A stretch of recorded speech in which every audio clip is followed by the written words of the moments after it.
إذن الكلمة الآن لفخامة السيد راوس شريف رئيس القضاء بماليزيا، فليتفضل مشكورا.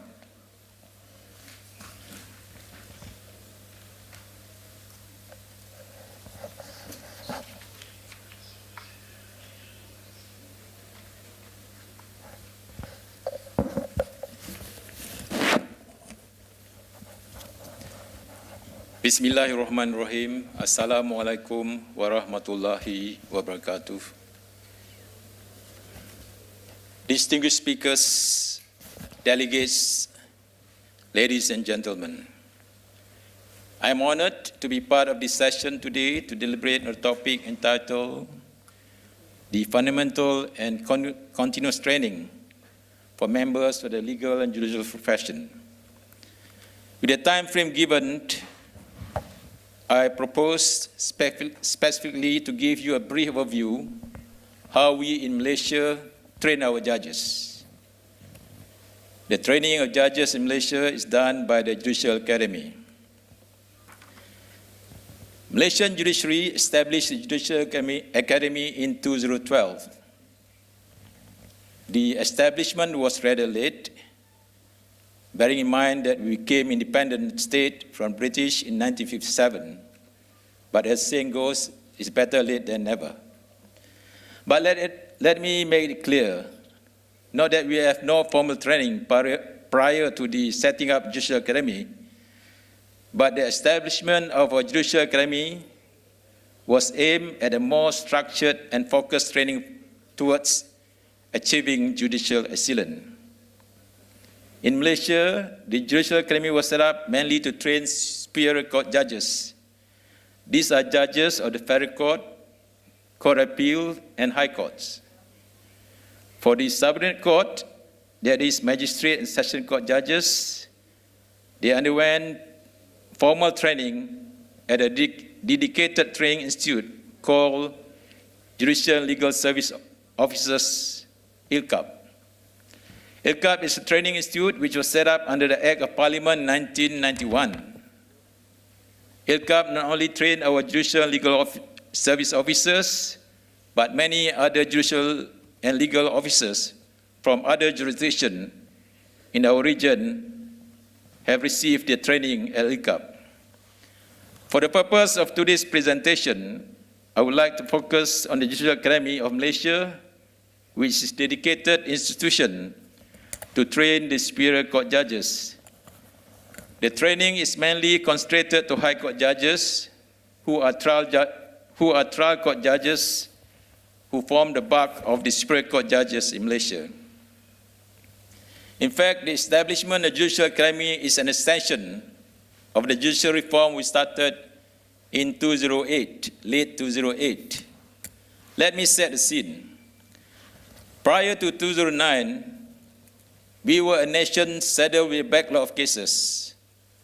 I'm not going to quote figures today, save to highlight that during that dark period, nearly 90% of our cases at the trial court were 5 to 6 years old. In fact, at that time, the oldest case waiting to be heard was 20 years old. Most cases were at least 5 to 10 years to be completed, not to mention another 5 years to be heard on appeal. The backlog and delay in disposal of cases at all tiers of court was a serious problem. Realizing this, the then newly appointed Chief Justice devised many strategies to evaluate this backlog. Within 3 years, the backlog of cases were reduced immensely. By year 2011, nearly 90% of all cases were disposed. The waiting period to be heard was reduced to 9 months to 1 year. For the record, our backlog program achievements were acknowledged by the World Bank in their report in 2011. How we managed to clear our backlog of cases? The answer, among others, through ad hoc training of judges on case management. These were, in fact, the stepping stone which expedited our endeavors toward setting up of our Judicial Academy. With the establishment of Judicial Academy, we started an effective teaching methodology, i.e. judges training judges.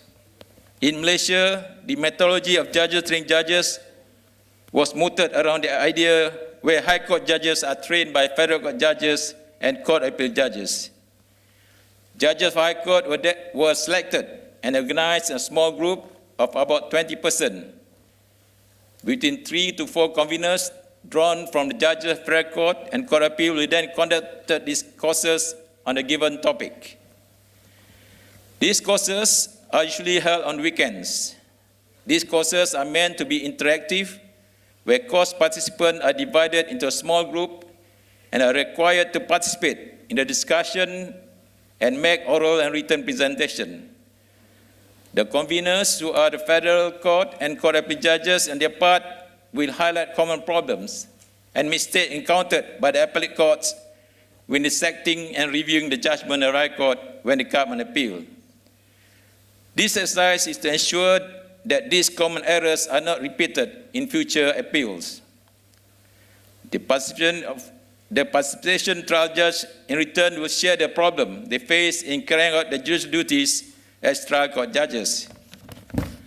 Over the last few years, the Judicial Academy has conducted modules on reception of evidence in civil cases, issues in commercial cases, election petition law, practical issues, injunction, appellate jurisdiction, the substantive law on murder and drug trafficking laws, defamation, medical negligence, and we also train our judges on courtcraft and the art of judgment writing. We make it compulsory for High Court judges to attend and participate for these courses at least 2 times a year.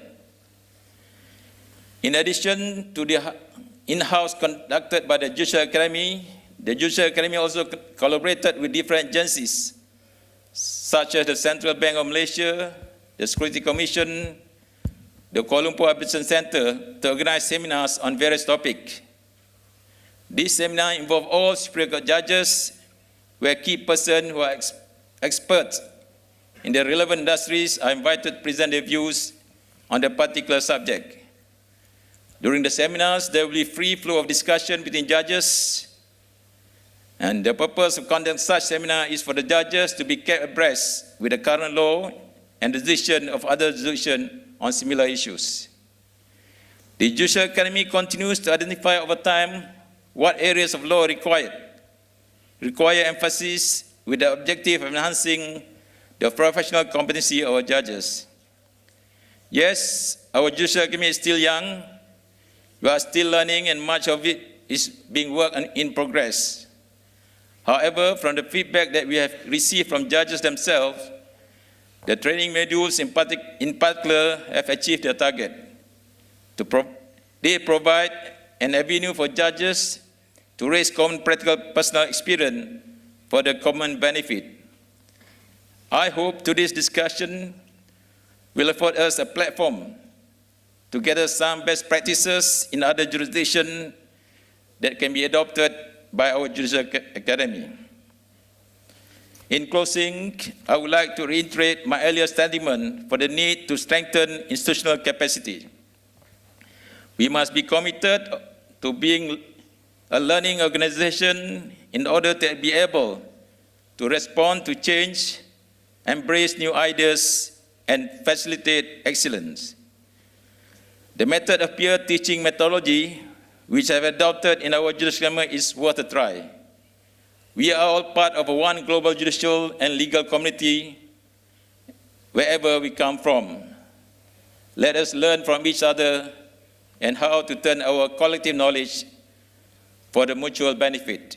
Thank you for listening. Shukran.